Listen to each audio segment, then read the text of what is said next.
4 دہائیاں پہلے تجارتی مرکز F8 میں قائم کی گئیں، جہاں نہ تو سائلین کے لیے مناسب انتظامات تھے اور نہ ہی معزز جج صاحبان اور وکلا کے لیے پیشہ ورانہ امور سر انجام دینے کے لیے موزوں ماحول تھا۔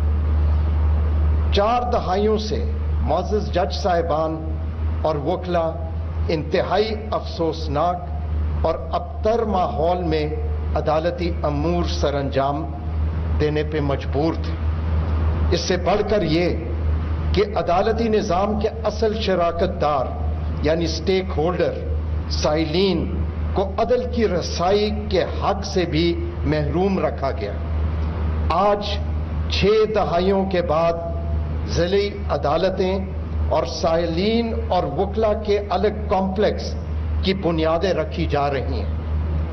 آج کے دن کی اہمیت اس حقیقت سے وابستہ ہے کہ ریاست نے یہ تسلیم کر دیا کہ عدالتی نظام کے اصل شراکت دار یا سٹیک ہولڈر اس ملک کے عوام اور سائلین ہیں۔ آج ذہنوں کی تبدیلی کے آغاز کا دن ہے اور اس عزم کا اعلان ہے کہ سستا اور فوری انصاف ہر شہری کا بنیادی حق اور ریاست کی ذمہ داری ہے۔ آج کا دن اس لیے اہم ہے کہ ریاست نے 6 دہائیوں کے بعد سائلین اور عام عوام کے لیے سستا اور فوری انصاف کو اپنی اولین ترجیح کے طور پہ مقرر کر دیا ہے۔ ضلعی عدالتیں کمزور طبقوں اور شہریوں کے حقوق کے تحفظ کی ضامن ہوتی ہیں۔ جناب وزیر اعظم صاحب، اس اہم دن اور اس سے وابستہ علامتی اعلان اور انصاف تک رسائی کے حق کے لیے ایک اہم پیغام کا صحرا آپ کے سر ہے۔ آپ یقیناً اس کے لیے مبارکباد کے مستحق ہیں، کیونکہ جو کام 6 دہائیوں سے نہ ہو سکا آج وہ آپ کے ہاتھوں سر انجام پایا جا رہا ہے۔ جناب وزیر اعظم صاحب، وکلا کی 2007 کی تاریخی تحریک میں آپ نے کلیدی اور نہایت اہم کردار ادا کیا تھا۔ وہ یقیناً ایک عوامی تحریک تھی۔ وہ تحریک کسی شخص یا محض جج صاحبان کی بحالی کے لیے نہیں تھی، بلکہ اس کے مقاصد قانون اور دستور کی بالادستی کے تھے۔ تحریک کے قائدین نے عوام کو ایک سنہرا خواب دکھایا کہ ریاست ہوگی ماں کے جیسے۔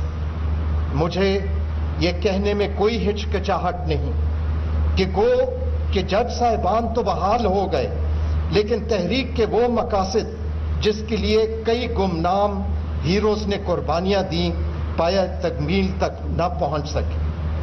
آج بھی ایک لمبا سفر باقی ہے تاکہ عوام اور عام شہری کو یہ اعتماد ہو سکے کہ ریاست واقعی ماں کے جیسے ہی ان کے حقوق کا تحفظ کرتی ہے۔ لیکن یہ جدوجہد محض عدلیہ تک محدود نہیں رہ سکتی۔ عدلیہ نظام عدل میں صرف ایک اکائی ہے۔ سماجی اور معاشرتی اقدار کے کردار کو نظر انداز نہیں کیا جا سکتا۔ جس معاشرے میں سچی گواہی دینا ناپید ہو جائے اور جرم کا ارتکاب دیکھ کر بھی منہ پھیر لیا جائے تو مضبوط ترین عدالتی نظام بھی بے بس ہو جاتا ہے۔ عدالتی نظام کی افادیت اور اس کا مؤثر ہونا ایک اچھے حکمرانی پر بھی منحصر ہوتا ہے۔ اگر تحقیقاتی ادارے اپنے فرائض ایمانداری اور پیشہ ورانہ طریقے سے نبھانے میں ناکام رہیں تو نہ ہی مظلوم کی داد رسی ممکن ہے اور نہ مجرموں کا صحیح احتساب ہو سکتا ہے۔ یہ ممکن نہیں کہ عدالتی نظام ایک خلا میں سستا اور انصاف کا ضامن بن سکے۔ تاریخ گواہ ہے جناب وزیر اعظم صاحب کہ قانون اور دستور کی بالادستی اور اپنے عہدے کے حلف کی پاسداری ہی اصول انصاف اور قوم کے حقوق کے تحفظ کی ضامن ہوتی ہے۔ قانون اور آئین کی بالادستی ہوگی تو کمزور طبقوں کے حقوق کا تحفظ بھی ممکن ہو سکے گا۔ اگر عدالتی نظام پر عوام کا اعتماد اور قانون کی بالادستی نہ ہو تو یہ ماحول آمرانہ اور جبر کی قوتوں کے لیے سازگار ہوتا ہے۔